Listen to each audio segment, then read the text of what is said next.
Pakistan R&D पे सिर्फ 0.16% of GDP spend कर रहा है। हमारी इंटेंशंस का मसला है या हम गरीब मुल्क में। फिगर निकाल के देखें दुनिया के टॉप 5 कौन से कंट्रीज है जो R&D पे सबसे ज्यादा स्पेंड करते हैं। आप इसराइल का नाम देखें टॉप 5 में, अब साउथ कोरिया का नाम देखें टॉप 5 पे होगा। ये हमारी प्रायोरिटी आप देख लें कि हमारी एजुकेशन की तरफ क्या प्रायोरिटी है। R&D तो फिर आगे आप देखें, आप स्टार्ट बेस से करते हैं, वो जो और कुछ नहीं करते तो उनको हम टीचर्स चले जाते हैं। पाकिस्तान जो है ना बस रिसर्च करी जा रहा है, रिसर्च पेपर पब्लिश हो जा रहे हैं। वो कहते हैं क्वांटिटी भी कम है, क्वालिटी तो बात की चीज़ है। ये मिथ है, बिल्कुल मिथ है। हमने वैसे ही शोर मचाया हुआ कि पब्लिश किए जा रहे हैं। एकेडमिक रिसर्च ये नहीं होता कि आज आपने पेपर लिख किया तो कल उस पर आपने प्रोडक्ट बना दिया और ये कनेक्टेड है। ये एक पूरा इकोसिस्टम होता है, एक सिनर्जी आपने डेवलप करनी होती है। लेकिन इम्पैक्ट जो एकेडमिक रिसर्च का होता है वो काफ़ी सालों बाद आता है। पाकिस्तान नेक्स्ट नोबेल अवार्ड कब जीत रहा है? ये प्रिडिक्शन करना इतना आसान नहीं है। 10 सालों में नोबेल प्राइज़ हमने प्रोड्यूस करना है, उसके लिए बहुत ज़्यादा एफर्ट करनी होगी। मैं एक मिसाल देता हूँ, इस साल AI में जिनको नोबेल प्राइज़ मिला है, पेपर लिखा था 1987 में, 37 ईयर्स को, लेकिन इम्पैक्ट अभी जाके उसको नोबेल प्राइज मिलता है। डीप लर्निंग जो एक्चुअली अप्लाई होना शुरू हुआ, डिफरेंट मॉडल उस पर ट्रेन होना शुरू हुआ, वो बैक इन 2011 एंड ऑनवर्ड। जो कंप्यूटेशनल पावर की कैपेबिलिटी ज़्यादा हो गई, प्लस जो डेटा की अवेलेबिलिटी है वो आ गई, तो उसी पे मॉडल ट्रेन किया और वो प्रोसेस किया। क्योंकि ये डीप लर्निंग में you need to have to process deep layers, तो it require lot of processing power. तकरीबन 3000 से लगभग PhDs ग्रेजुएट हुए लास्ट ईयर। इंडस्ट्री उनको एब्जॉर्ब क्यों नहीं कर पा रही, या फिर वो पाकिस्तान छोड़ के चले जाते हैं? पहले तो मुझे ये बताएं पाकिस्तान में इंडस्ट्री किधर है। जो इंडस्ट्री है वो उसकी एक लिमिटेड कैपेसिटी है और उसके बियॉन्ड एक तो उनको PhD चाहिए नहीं। देखें, वो एडवांस कंट्रीज़ हैं, वो उन इंडस्ट्रीज़ में PhD चाहिए जहाँ पे R&D हो रहा होता है। क्या वजह है कि हम पूरी दुनिया में ममालिक को देखते हैं कि वहाँ पे जब कोई ग्रेजुएट होकर या कोई एजुकेशन सिस्टम से निकलता है तो वो अपनी नेशन के लिए ना कुछ करने का उसमें जज्बा पैदा हो जाता है। पाकिस्तान में टैलेंट मौजूद है, लेकिन अगर सिस्टम मौजूद हो जो कि टैलेंट को सपोर्ट करता हो तो मसले ही कोई नहीं होना। यही मुल्क दुनिया की पहली सफ़ में खड़ा हो जाएगा। हम अपने आप को अंडर एस्टिमेट करते हैं। टैलेंट इज़ देयर और आई विश कि कोई हम उस टैलेंट को प्रॉपरली यूज। यहाँ पे अगर अपॉर्चुनिटीज़ नहीं मिलती तो फिर बेहतर अपॉर्चुनिटीज़ के लिए लोग बाहर मूव करते हैं। जैसे भी है, जिस तरह भी है, जो से भी हालात है, हमने अपना रोल प्ले करना है।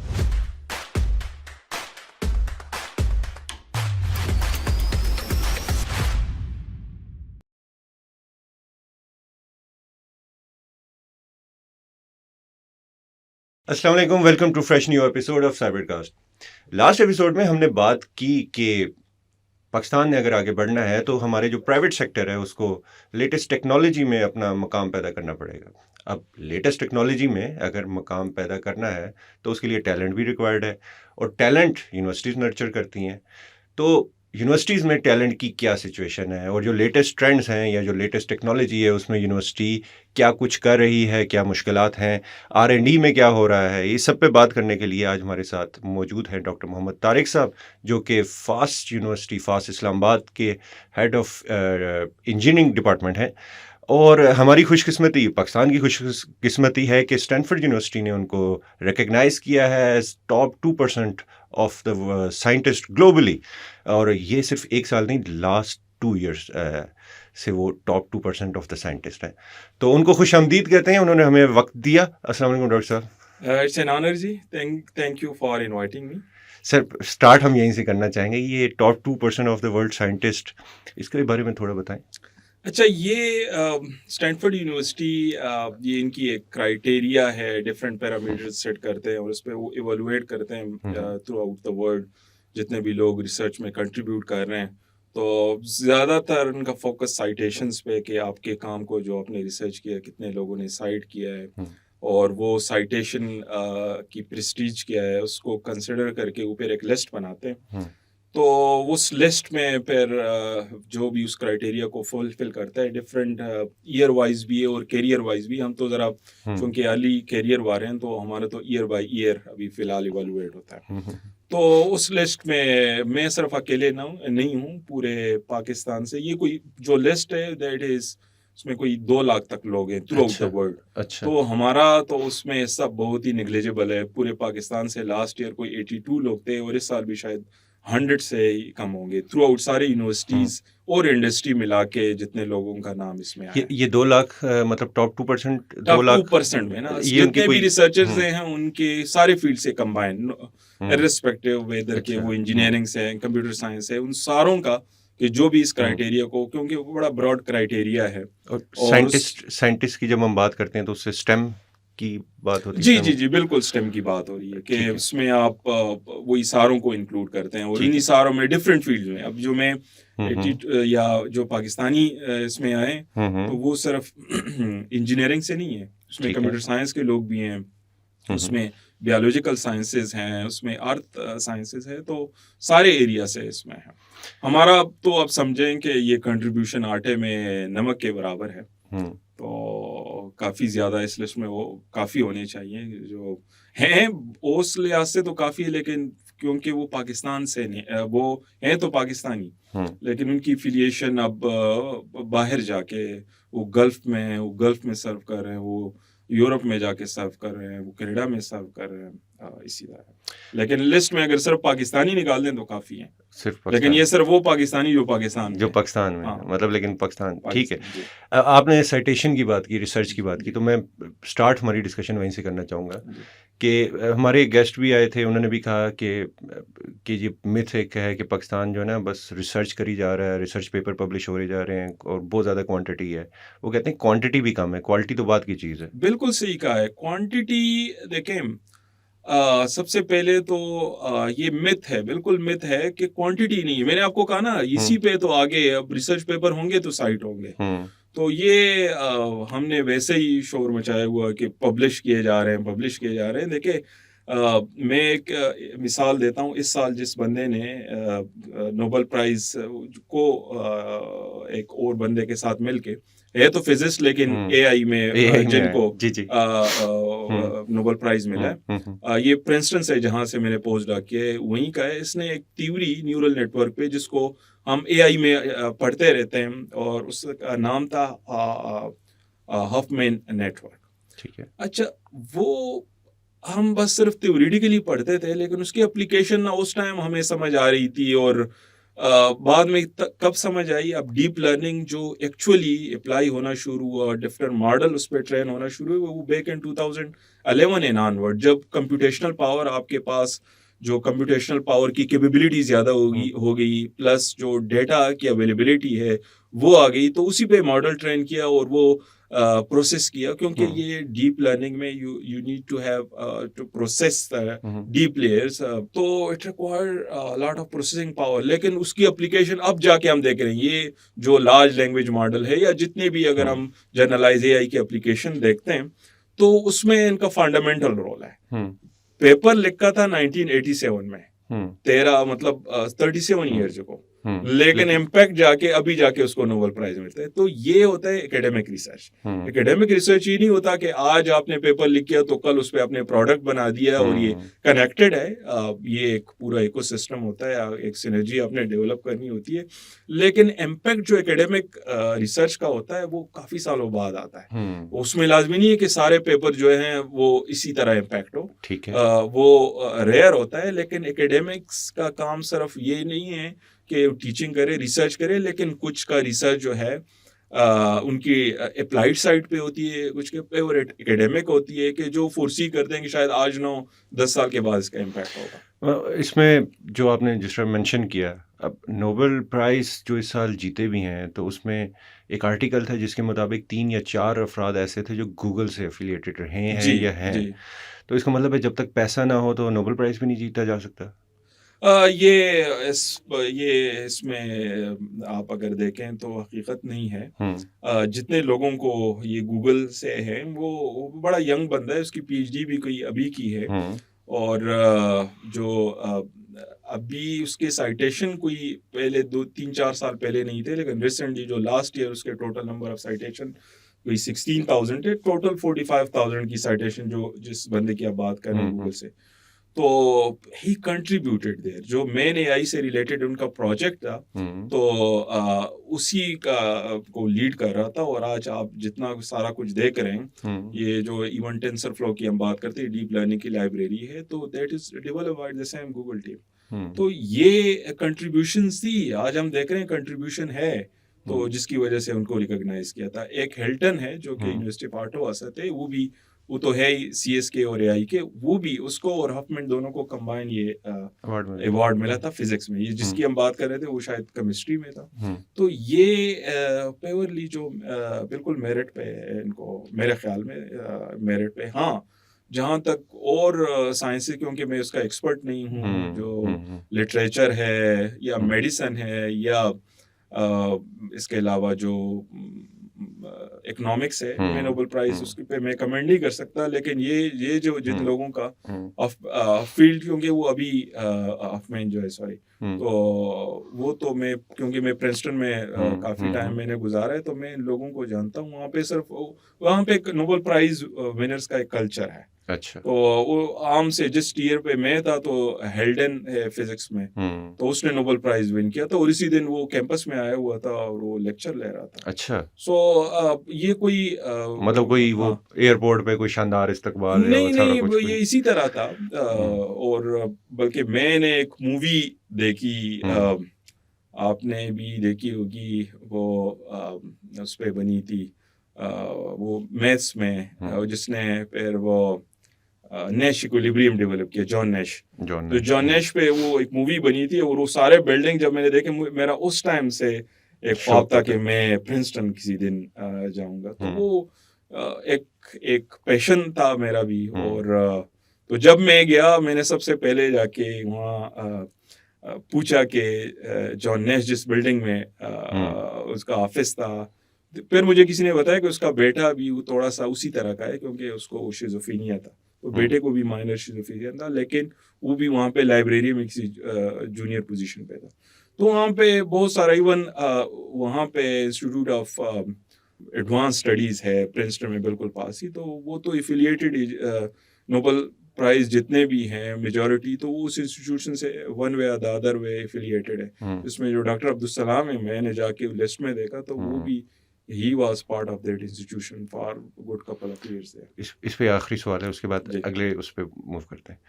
पाकिस्तान नेक्स्ट नोबेल अवार्ड कब जीत रहा है साइंस में? अच्छा, ये थोड़ा सा जो नोबेल प्राइज अवार्ड के लिए ना, अब हम जिन इंस्टीट्यूशंस की बात करते हैं, वहाँ पे ये एक कल्चर बना हुआ है। हमने, हमारा तो जो जिनको हम जो नोबेल प्राइज विन कर चुके हैं, दो ही हैं। एक तो जो वाकई जेन्युइन में जो डॉक्टर अब्दुल सलाम है, तो उनकी कंट्रीब्यूशन आप सिर्फ ये नहीं है कि उसे किसी अकीदे की बुनियाद पे उसे नोबेल प्राइज, उनकी जो साइंटिफिक कंट्रीब्यूशन थी वो जेन्युइन, आप इटली में जाए, उनके नाम से एक बहुत बड़ा सेंटर काम कर रहा है, और वो जीनियस था, और उसने नोबेल प्राइज बड़े मेरिट पे किया था, लेकिन वो पाकिस्तान में रह के उसने नोबेल प्राइज विन नहीं किया था। अच्छा। सो मीन के उसकी कंट्रीब्यूशन आउटसाइड पाकिस्तान थी। तो इसके लिए कोई प्रिडिक्शन तो नहीं की जा सकती। इसमें डेफिनेटली बहुत सारे फैक्टर्स हैं कि वो जो नोबेल प्राइज कमेटी है, तो उसमें मतलब नॉमिनेशन किस बेस पे होती है, और तो उसके लिए मतलब हमें काफ़ी, मैं साउथ कोरिया में रहा था, तो इतना एक एफर्ट्स वो कर रहे हैं। और प्रोफेसर्स, एक प्रोफेसर था जो कि MIT से वो PhD उसने की थी, वहाँ का ग्रेजुएट, तो क्लास में वो कोरियंस को बताने लगा, हम 3-4 लोग थे, कि ये अब्दुल सलाम के उससे जो नोबेल प्राइज विनर है, और वो ये बता रहा था कि साउथ कोरिया इतनी डेवलपमेंट के बाद अभी तक हमने कोई नोबेल प्राइज प्रोड्यूस नहीं किया। अच्छा। और अभी इस साल जो लिटरेचर में, तो लिटरेचर में जो नोबेल प्राइज विनर है फर्स्ट टाइम, वो एक साउथ कोरियन बनी है। तो एक हिस्ट्री है। आप US से आप देखें ना, आप नेशनलिटी निकाल के देखें, तो मेजॉरिटी जो नोबेल प्राइज विनर हैं वो या UK से या जर्मनी से या यूनाइटेड स्टेट्स, सबसे ज़्यादा यूनाइटेड स्टेट्स हैं। तो वो उनकी एक हिस्ट्री है, एक लेगेसी है। अभी कुछ इस्लामिक कंट्रीज में तुर्किश जो यूएस में एक्चुअली सेटल्ड हैं और उनको नोबेल प्राइज मिलेगा। तो ये प्रिडिक्शन करना इतना आसान नहीं है। जिस रेशो के साथ ब्रेन ड्रेन हो रही है और जो अच्छे लोग हैं वो डिफरेंट फील्ड्स में या तो छोड़ के जा रहे हैं या प्लान कर रहे हैं, तो ये एक और चैलेंज है कि उनको रिटेन करना। तो अगर 10 सालों में नोबेल प्राइज़ हमने प्रोड्यूस करना है, नोबेल प्राइज़ विनर, तो उसके लिए बहुत ज़्यादा एफर्ट करनी होगी। प्लस और भी फैक्टर्स हैं जो मैं नहीं चाहूँगा कि उसको यहाँ पे। ठीक है। इसमें अगर हम रेफरेंस के बेस पे बात करें, अब जिस तरह अपने लेटेस्ट टेक्नोलॉजीज़ हैं, लेटेस्ट टेक्नोलॉजीज़ में ज़ाहिर बात है रिसर्च एंड डेवलपमेंट में काफ़ी काम करना पड़ता है, तब जाके आप कोई ऐसी चीज़, मुनफरिद चीज़ दुनिया में ला सकते हैं प्रोडक्ट की सूरत में या सर्विसेज की सूरत में, या आप एक स्टेप आगे होना चाहें। अब सैडली पाकिस्तान जो है ना, वो यूनेस्को की रिपोर्ट के मुताबिक R&D पे सिर्फ 0.16% ऑफ GDP स्पेंड कर रहा है, जो कि मतलब अगर आप ग्लोबल इनोवेशन इंडेक्स में भी देखें तो ग्लोबल इनोवेशन इंडेक्स में भी पाकिस्तान जो है वो 91st नंबर पे इस साल आया है out of 133 economies, even not 198, 133 economies जिनका वो स्टडी हुआ है।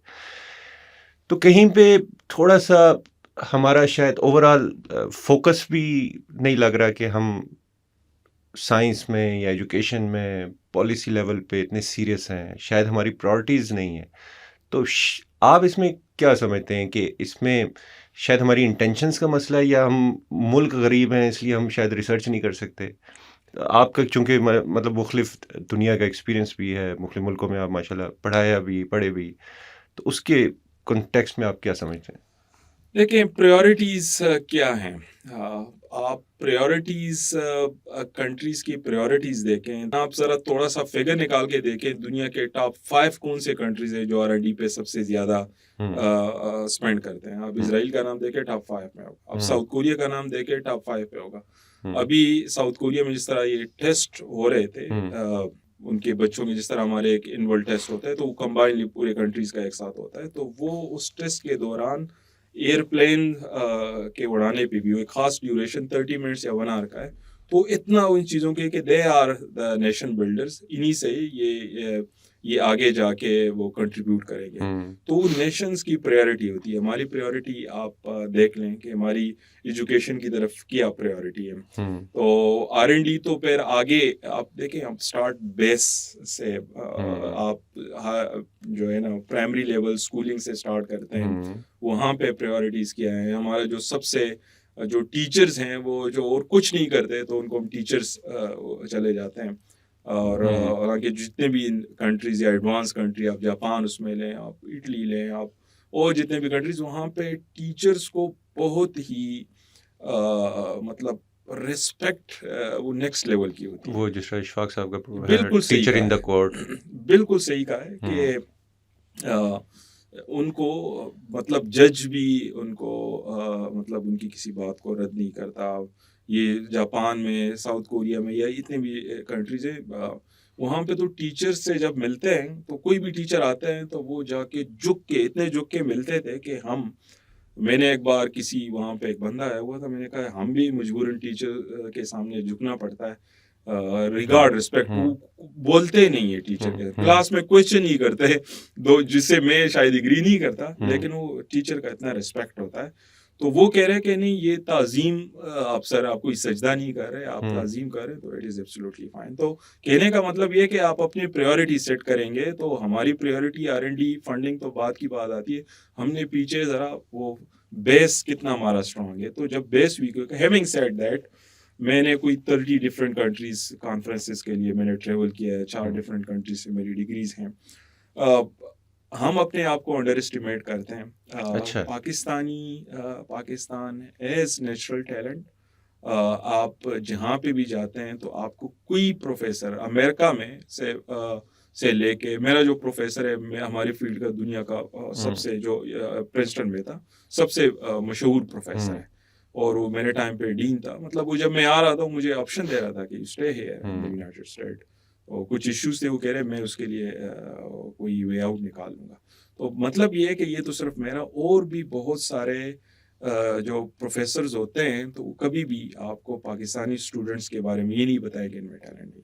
सिस्टम नहीं है हमारा यहाँ पे, लेकिन उसके बावजूद नेचुरली जो एक चीज़ एग्जिस्ट कर रही है जो कि पॉजिटिव चीज़ है वो है, और जो मैं अपने एक्सपीरियंस के बेस पे कह रहा हूँ। कल रात को हमने एक तुर्किश प्रोफेसर जो कि IEEE फेलो है, बहुत बड़ी चीज़ होती है, तो वो आए थे कह रहे मुझे पाकिस्तानी मुझे स्टूडेंट चाहिए हैं, और मैं I am quite impressed from them. 7 PhD कह रहे मेरे पाकिस्तान से। तो इन सारे हमारे जो फाउंडेशन है वो इतनी स्ट्रांग ना होने के बावजूद भी जो वो एक नेचुरल टैलेंट है वो मौजूद है। क्रिकेट को आप देख लें किस तरह किन माशरों से अभी जो जिस बंदे ने वो नेजा फेंका था, ठीक है, आप उसको देखें कि कैसे बाद में तो सारे क्रेडिट लेने आ गए, लेकिन वो एक नेचुरल टैलेंट है। अगर इस तरह नेचुरल टैलेंट कितने हमारे आप जाके गाँव वगैरह में होंगे, तो ये सारी चीज़ें कि टैलेंट इज देयर, और आई विश कि कोई हम उस टैलेंट को प्रॉपरली नर्चर कर सकें। सर यही तो रोना है, टैलेंट मौजूद है, टैलेंट बेचारा किसी ना किसी तरह, मतलब आपकी अपनी माशाल्लाह बड़ी हम डिस्क्रिप्शन में आपकी लिखेंगे पूरी डिटेल्स, ज़ाहिर बात है पूरी पॉडकास्ट में नहीं कर सकते। तो कितने आप जैसे अरशद नदीम जैसे और बाकी जिस तरह आपने क्रिकेट का भी कहा या बाकी भी का टैलेंट बेचारे हैं, लेकिन अगर सिस्टम मौजूद हो जो कि उस टैलेंट को नर्चर करता हो, उस टैलेंट को सपोर्ट करता हो, तो मसले ही कोई नहीं होना। यही मुल्क दुनिया की पहली सफ़ में खड़ा हो जाएगा। तो अभी तो हम इंडिविजुअली जाते हैं और कुछ अच्छा कर जाते हैं और वो हाईलाइट हो जाते हैं और फिर ज़ाहिर बात है। लेकिन वो आपने जिस तरह कल्चर की बात की, आपने जिस तरह हिस्ट्री की बात की, तो मेरे ख्याल से कहीं ना कहीं प्रायोरिटी वाइज वो जो आपने बयान भी किया एजुकेशन के पर्सपेक्टिव में, तो अभी भी हम समझते हैं कि जिस तरह आप जैसे और ये यूनिवर्सिटीज़ में जिस तरह प्रोफेसर्स हैं वो अपनी पर्सनल एफर्ट से बड़ा कुछ कर रहे हैं। हम ये बल्कि नई जनरेशन भी सुन रही होगी, तो जब होते हैं ना यूनिवर्सिटीज़ में तो वो लगता है कि यार ये कुछ भी नहीं है, सब कुछ नहीं है। वो 5-10 साल आप मार्केट में जाते हैं, दुनिया में जाते हैं, वापस आपको ना, फिर आप जब वापस पाकिस्तान आते हैं आप कहते हैं मैंने उस प्रोफेसर से जाके मिलना ज़रूर है। फिर स्पेशल वो जो आपको अच्छा नहीं लग रहा होता उससे जाके मिलते भी हैं। हैविंग सेड दैट तकरीबन 3000 से लगभग PhDs ग्रेजुएट हुए लास्ट ईयर पाकिस्तान में। मेरा सवाल ये है कि इंडस्ट्री उनको एब्जॉर्ब क्यों नहीं कर पा रही? वो PhDs वापस यूनिवर्सिटीज़ में चले जाते हैं मोस्टली, जहाँ पे वो असिस्टेंट लग जाते हैं प्रोफेसर्स के साथ असिस्टेंट, या फिर वो पाकिस्तान छोड़ के चले जाते हैं। तो ये क्या वजह है कि जो हमारे PhDs हैं वो दुनिया में सिर्फ टीचिंग का काम तो नहीं करते, वो तो इंडस्ट्रीज़ में होते हैं या सब कुछ होते हैं। इस पे आपकी क्या टेक है? अच्छा, जहाँ तक फिगर 3000 PhD की फिगर है, शायद ये सही नहीं है। अच्छा। इतने ज़्यादा प्रोड्यूस नहीं किए, हार्डली हंड्रेड्स में होंगे। अच्छा। We can correct that figure, लेकिन आप ये देखेंगे जो टॉप की यूनिवर्सिटीज़ हैं जिनमें मैं नाम ले लेता हूँ, हम नस्ट, जिकी, फास्ट, लम्स, इवन UETs, इन सारों का, इनके ग्रेजुएट्स का आप देखें तो they will be way better in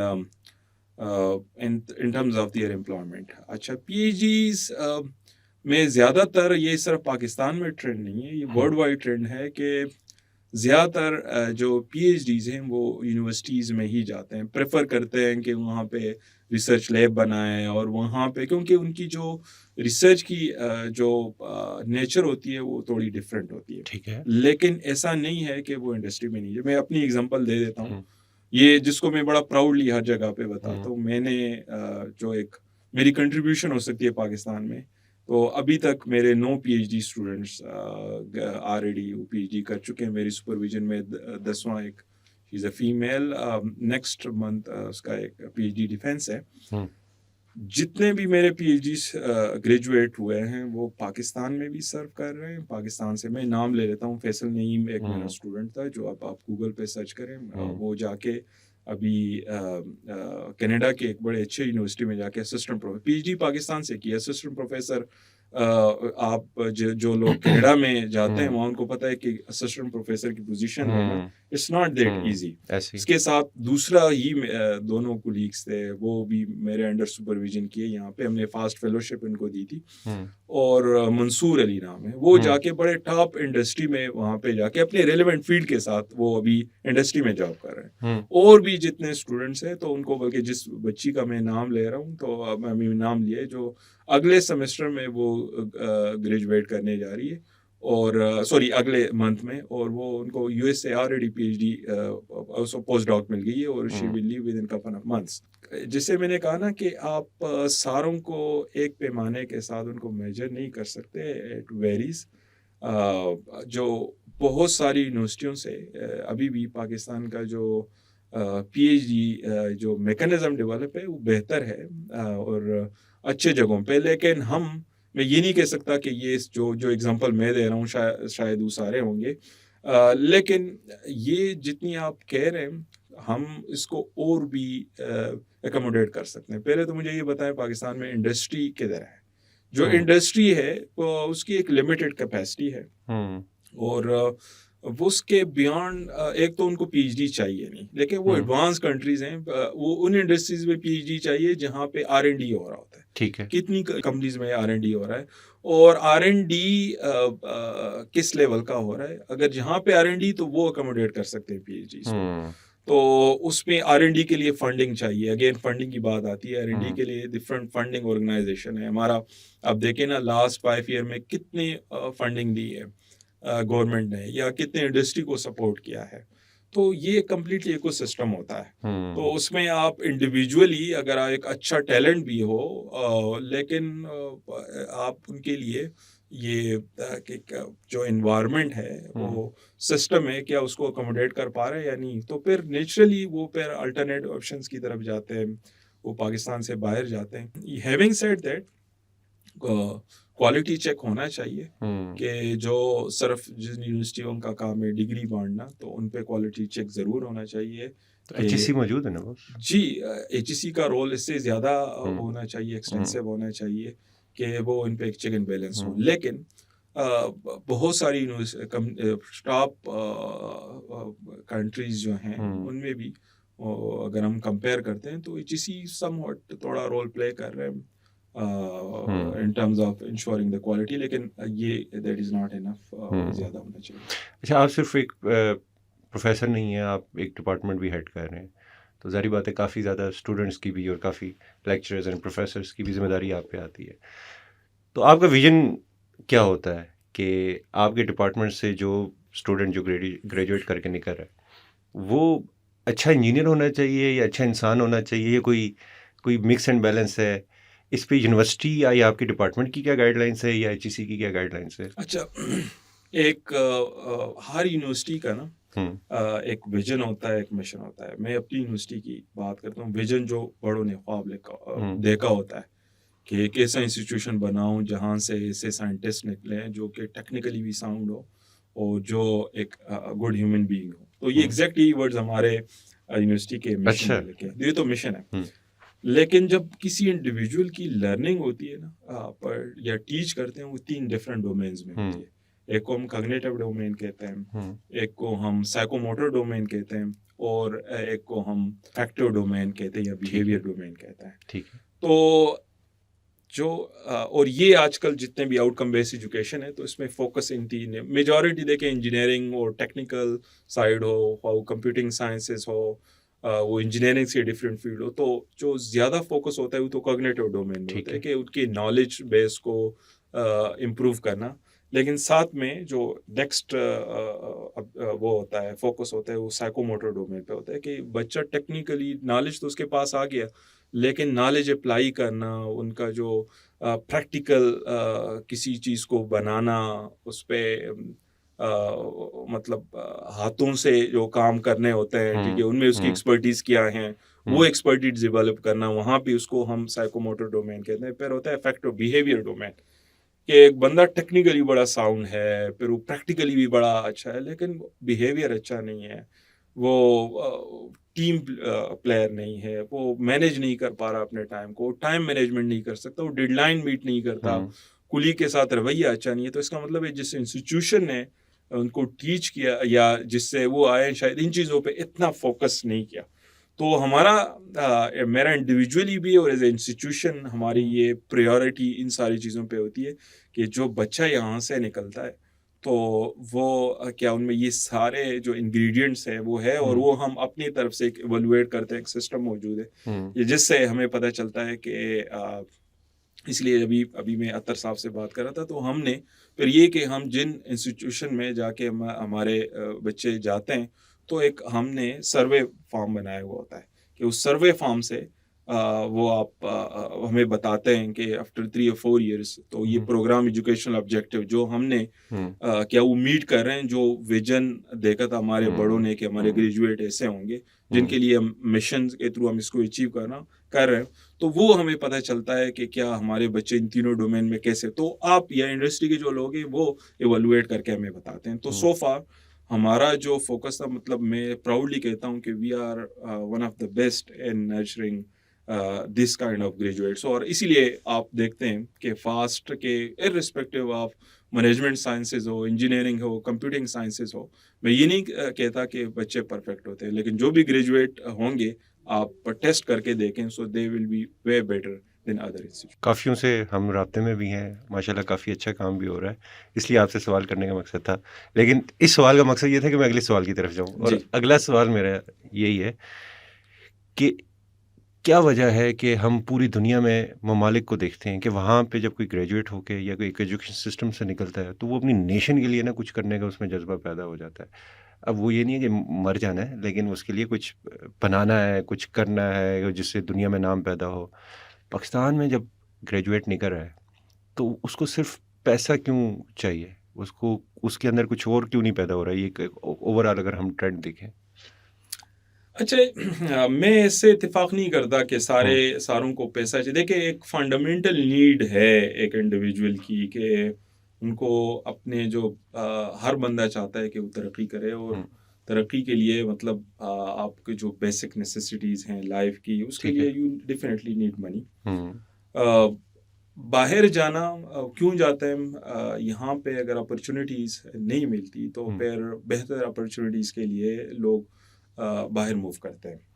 तो यही कुछ हो रहा है जिसको हम ब्रेन ड्रेन आजकल कह रहे हैं कि बच्चे वो फैकल्टी, वो प्रोफेशनल्स आप जाते हैं, मैं ट्रेवल करता रहता हूँ, तो बाहर जाके आपको ओवरसीज़ पाकिस्तानी मिलते हैं जो अपने फील्ड में काफ़ी एक्सपर्ट होते हैं। तो वो ऐसा नहीं होता कि वो सिर्फ उनको बाहर पैसा, अगर आप उनको बाहर पैसा नज़र आए तो वो चले गए, मजबूरी में चले जाते हैं। मेजॉरिटी मैं कह रहा हूँ, क्योंकि अपना मुल्क होता है। मेरा ये अपना ज़ाती कंक्लूजन ये है कि पाकिस्तान कितना भी बुरा क्यों ना हो, ये यहाँ पे हमेशा फर्स्ट क्लास सिटीज़न रहते हैं। बाहर आप नेशनलिटी, हमने कई नेशनलिटी होल्डर को देखा है वो वापस आ जाते हैं, बहुत सारे इश्यूज़ होते हैं। तो अपने मुल्क में अगर आपको ये उन लोगों को रियलाइज़ नहीं होता जो दूर से उनको अट्रैक्शन नज़र आती है कि मैं अपनी मिसाल, मैंने जब एमएस किया साउथ कोरिया से, तो ड्यूरिंग द एमएस मुझे सैमसंग इलेक्ट्रॉनिक्स के हेडक्वार्टर स्वान में जो मेरे दोस्त या कुलीग मेरे साथ रहे वहाँ पे, वो ये पॉडकास्ट सुन रहे हैं, उनको पता है कि मुझे फर्स्ट ईयर अभी मेरा एमएस कंप्लीट नहीं हुआ था, और मुझे उनके हेडक्वार्टर में जो एक ड्रीम जॉब होती है एक इंजीनियर के लिए, सैमसंग के हेडक्वार्टर में जॉब मिलना, मुझे साथ में स्कॉलरशिप मिल गई जापान की। तो मैंने बड़े उसके बाद मतलब सोच विचार के बाद, क्योंकि मेरा एक माइंड बन गया था कि पीएचडी करनी तो मैं पीएचडी के लिए चला गया। पीएचडी के बाद भी मुझे जॉब के एनटीटी डोकोमो में जॉब मिली जापान में, फिर भी आई प्रेफर्ड टू कम। इस तरह पोस्ट डॉक जो मैंने इससे पहले जिक्र कर रहा था, तो जब मेरा पोस्ट डॉक कंप्लीट होने वाला था, मुझे भी अपने प्रोफेसर के वर्ड्स याद हैं कि you are going back to Pakistan, और साथ में उसने एक word, are you going back to Peshawar, क्योंकि पिशावर 2015 में उनके लिए, क्योंकि बाहर अगर कुछ भी हो रहा होता केपी में तो न्यूज़ में नीचे पिशावर आ रहा बड़ी परेशानी होती है। तो चूंकि वो फैमिली भी मेरे साथ थी, मेरे फैमिली बच्चों को, मेरी बच्चियां थी, तो कह रहे कि आप अगर रहना चाहते हैं, तो मैंने कुछ ऐसा, मैंने कहा नहीं, फुल ब्राइट स्कॉलर हूँ, तो 2 ईयर होम रेजिडेंसी रिक्वायरमेंट होती है। वो कह रहे अगर आपका ये मसला है तो इसके लिए मैं आपकी हेल्प कर देता हूँ। लेकिन ये सारा कुछ छोड़ के मेरी मिसेस की भी जॉब थी, वो मेडिकल डॉक्टर है और वो भी यहाँ पे वो लीव पे थी। तो हमने ये डिसाइड किया कि यार सब कुछ है पाकिस्तान में, हमें मिल रहा है, तो लेट्स मूव बैक। अभी कुछ हालात की वजह से शायद वो कभी कभी रिग्रेट करना पड़ता है, लेकिन फिर भी मेरा ये ईमान है कि दिल तो सुकून में ना, दिल सुकून अगर ना होता तो मैं आज ये ना होता, यहाँ पे ना होता, सुकून में मैं खुश हूँ कि अल्लाह ने मुझे मेरे औकात से ज़्यादा दिया है। तो जो मैं सोच सकता हूँ एक इंडिविजुअल के लिए अल्लाह ने दिया होता है, तो मुझे अल्लाह ने दिया है।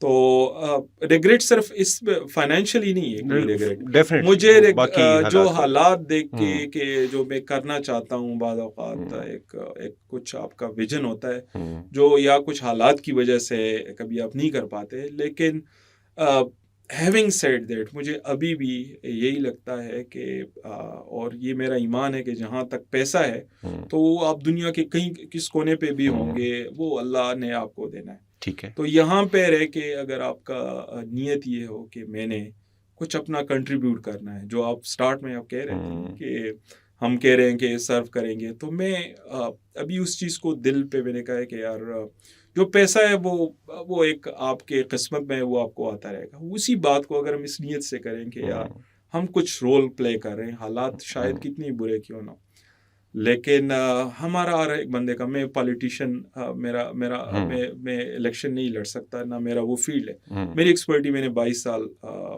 स्टडी की है, मुझे इस मुल्क की वजह से दुनिया के बेस्ट स्कॉलरशिप मिले हैं। मैंने FSC के बाद के एक पाई अपने पेरेंट्स का मैंने पेरेंट्स से नहीं लिया, मैं थ्रू आउट स्कॉलरशिप पे था। और इसके अलावा मैंने ज़िंदगी में कभी आर्ट जॉब भी नहीं की, लेकिन अल्लाह ने दिया है, सब कुछ दिया है। तो अब ये टाइम में कितने एक ज़िंदगी रह गई है, कह रहे अपने फ्यूचर के प्लान में आप अपनी मौत को भी शामिल करें। तो मैं ये सोच रहा हूँ कि कितना एक टाइम रह गया है, मौत का कोई पता नहीं चलता, कुछ कंट्रीब्यूट कर ले यहाँ पे, कुछ थोड़े से हम अपनी छोटी सी लेगेसी छोड़ के जाएं कि हमने कुछ कंट्रीब्यूट किया है। और जो हम बात कह रहे थे कि आप जो हम पहले बचपन में कहते कि बड़ा होके मुल्क की खिदमत करूँगा, जैसे भी है, जिस तरह भी है, जो से भी हालात हैं, हमने अपना रोल प्ले करना है। और ये रोल यूनिवर्सिटी प्रोफेसर्स का है, स्कूल टीचर्स का है, वो आपके जो भी लोग जो मुल्क को चला रहे हैं, जो पॉलिटिशियन है, जो ब्यूरोक्रेट्स है, जो डिफेंस साइड पे, वो सारे अगर अपना रोल प्ले करेंगे तो तब जाके मुल्क तरक्की कर सकता है। लेकिन हमें ये नहीं देखना कि वो नहीं कर रहा तो मैं क्यों नहीं कर रहा। मजबूरी में किसी का जाना तो समझ आता है बॉस, लेकिन ब्लेस्ड बंदे का चले जाना थोड़ा सा समझ नहीं आता। चले गए हैं, चले गए, लेकिन अब उसमें पॉइंट यही है, जिस तरह आपने ना फर्स्ट क्लास की वर्ड थी, मुझे एक याद बात आ गई। मैं 2010 में यूके में था, तो एक दिन उठा और मैंने फेसबुक पे स्टेटस डाला, it is better to be a first class citizen of third world than to be a third class citizen of first world. खैर फिर थोड़ा शऊर आता रहा, चीज़ें समझी तो ये समझ आएगा ये first world, second world, third world, ये रैंकिंग रेटिंग करने वाले कौन है, किस तरह है। हम जिस धरती में, this is the first world, ठीक है, and for us as well. और सेकंड, अगर आप इधर कुछ कर सकते हैं, देखें वो एक और बात है जिस तरह आपने बात की, ये ज़िंदगी में अपना मौत को आप रखें। वो कहा जाता है ना, YOLO, you only live once, तो वो बात ही गलत है boss, you only die once, you live every day, every moment, every second. तो ठीक है, अल्लाह ने जब तक कोई बहुत परेशानी खुदा न खास्ता नहीं डाल दी। मैं किसी को वैसे उस दिन शेयर कर रहा था, यार बाहर कहीं पे भी शूटिंग होती है ना, पता खबर में आता है कि मास शूटिंग हुई है, पाकिस्तानी मर गए। वो पाकिस्तानी जो इधर से शूटिंग से बच के गए, फॉर एग्जांपल, ये सिक्योरिटी से बच गए, वो जाके वो सिर्फ फ्रांस में मर रहे हैं, अमेरिका में मर रहे हैं। तो अब आप सोचेंगे वो प्रोबेबिलिटी क्या है कि इतनी बड़ी 30 करोड़ की आबादी में 4 लाख पाकिस्तानी नहीं है, पाकिस्तानी, और उसमें से शूटिंग हो रही है किसी एक इतने बड़े रकबे में, और उसमें भी पाकिस्तानी मार रहा है। तो यू नेवर नो। हाँ, अगर आप ब्लेस्ड हैं, आपके पास थोड़ी ब्लेसिंग्स हैं, आप थोड़ा गुजारा कर सकते हैं, तो you have to contribute for your dharti. अगर आपकी धरती में सारे चले गए तो फिर पीछे धरती नहीं रहेंगी, ये रूट्स नहीं रहेंगी, ये हिस्ट्री नहीं रहेंगी। आप माशाल्लाह पख्तून भी हैं, तो एक कल्चर हेरिटेज लेके चल रहे हैं, तो ये हेरिटेज कहाँ जाएगा, कल्चर कहाँ जाएगा। और तो माशाल्लाह बड़ी अच्छी, मैं आपकी बात से समझ भी गया, आपका मिशन भी समझ गया, विजन भी समझ गया। कंक्लूजन की तरफ थोड़ा चलते हैं। आप अगर एडवाइस करना चाहें, हम हमेशा पूछते हैं हर एक से कि पॉलिसी मेकर्स को क्या एडवाइस करना चाहेंगे, अपने जो ग्रेजुएट्स हैं, जो स्टूडेंट्स हैं, जो एस्पायरेंट्स हैं, उनको क्या एडवाइस करना चाहेंगे, और जो उसके अलावा यंग जनरेशन हमें सुन रही है उसको क्या एडवाइस देना चाहेंगे? देखिए, आपका काम क्या है, मेरा काम क्या है। अभी अगर हम स्टूडियो में देखें ना, अगर मैं आपकी जगह बैठ जाऊं, मैं वो काम नहीं कर सकता जो आप कर रहे हैं। सही। या आप मेरी जगह यूनिवर्सिटी में आ जाएं, जो मेरा काम है आप नहीं कर सकते। जो बच्चों का इस तरह रोल है, अगर वो अपना काम, उनका काम क्या है, उनको अपने रोल को डिफाइन करना है, जिसको हम जीडी या जॉब डिस्क्रिप्शन कहते हैं कि मेरा इस वक्त मेरा रोल ये है। इसी तरह अगर ब्यूरोक्रेट्स हैं, ब्यूरोक्रेट्स अपना काम सही करें, जिनका जो काम है वो करें। अब ब्यूरोक्रेट्स का काम मैं और आप नहीं। इस तरह जो हमारे पॉलिटिशियन हैं, वो जो काम कर रहे हैं शायद मैं और आप ना कर सकें, ठीक है, और हम बेहतर नहीं कर सकते, ना कर सकते, हमारी ट्रेनिंग उस तरह नहीं हुई। जिस बंदे का जो रोल है, अगर वो रोल वो प्ले करें बजाय ये कि दूसरे रोल में उलझ जाएं, तो अपना काम ना करें, तो ये मुल्क नहीं चल सकता। ये इसी तरह ही चलेगा। और जो ख्वाब हम देख रहे हैं कि अगले 10 सालों में नोबेल प्राइज़, अब वो हमने वो इकोसिस्टम कैसे डेवलप होगा कि उसके नोबेल प्राइज़ बनने के लिए आपको एक कंप्लीट इकोसिस्टम चाहिए। तो मेरा तो यही पैगाम है कि जो मैं अपने आप से स्टार्ट करता हूँ, मैं प्रोफेसर हूँ, मैं रिसर्चर हूँ, मेरा काम ये करना है। जो ड्राइवर है वो अपना ड्राइवर, क्या वो ठीक काम कर रहा है, उसका वही काम है या कुछ और कर रहा है। जो अटेंडेंट है उनका काम भी बड़ा इम्पोर्टेंट है। हर बंदा अगर अपने रोल को आज से ठीक करें, आज से वो सिंसियरली सोचे कि अपने ज़ात से निकल के वो मुल्क का सोचें, और अपना जो रोल है, हर अपने कैपेसिटी में एक स्वीपर भी एक अच्छा रोल प्ले कर सकता है। अपने कैपेसिटी में एक अटेंडेंट भी अपना एक रोल, भूल जाएं साइंटिस्ट को या प्राइम मिनिस्टर को। अगर हम हर बंदा नीचे लेवल से लेकर टॉप लेवल तक अपना जो काम है उसको करे, जिस फील्ड में उसने एक्सेलेंस या जो नॉलेज बेस है या जिसने उसकी एक्सपर्टीज़ हैं, ठीक है, उसी में वो रोल प्ले करें, ये मतलब कुछ सालों में ऊपर चला जाएगा।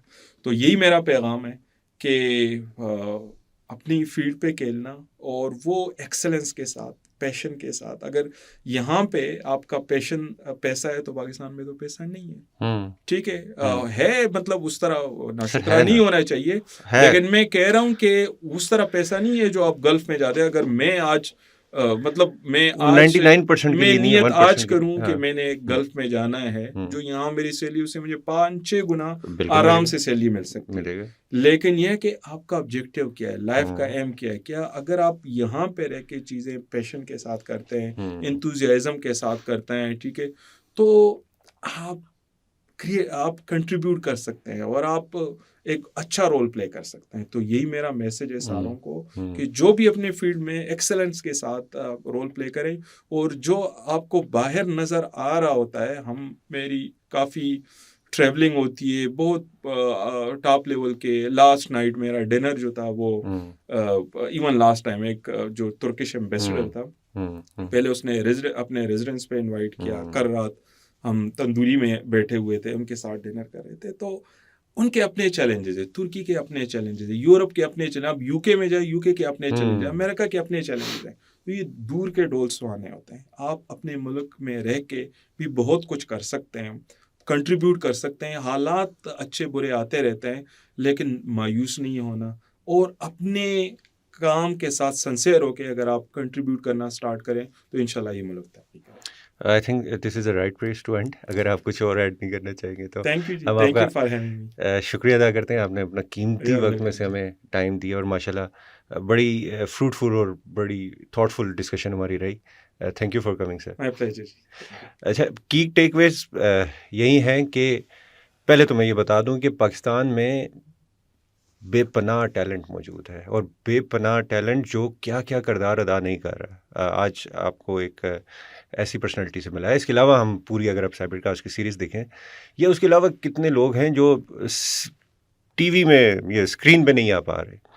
तो हर कोई अपना कोई ना कोई रोल प्ले कर रहा है। अब मिसिंग क्या नज़र आता है? मिसिंग वो सिनर्जी आती है कि हर तबका जो है, हर फ़र्द जो है, जो अपने अपने डोमेन में अच्छा काम भी कर रहा है, तो वो कलेक्टिव रिज़ल्ट मुल्क की बेहतरी की तरफ आ रहा हो। तो शायद सोचने वालों को भी ये सोचना पड़ेगा कि कैसे हम अपनी प्रायोरिटीज़ ये सेट करें कि हमारी नेशन बिल्डिंग की तरफ और नेशन की प्रोग्रेस की तरफ टैलेंट की नर्चरिंग से लेके टैलेंट की जो ग्रोथ है और जो R&D है और R&D के नतीजे में जो टेक्नोलॉजी की तरफ शिफ्ट करना दुनिया के हिसाब से, तो उसकी तरफ जाने की ज़रूरत है। अपना ख्याल रखिएगा। टीम मुझे हमेशा कहती है कि सब्सक्राइब भी करवाया करें, सब्सक्राइब भी कर लें जी।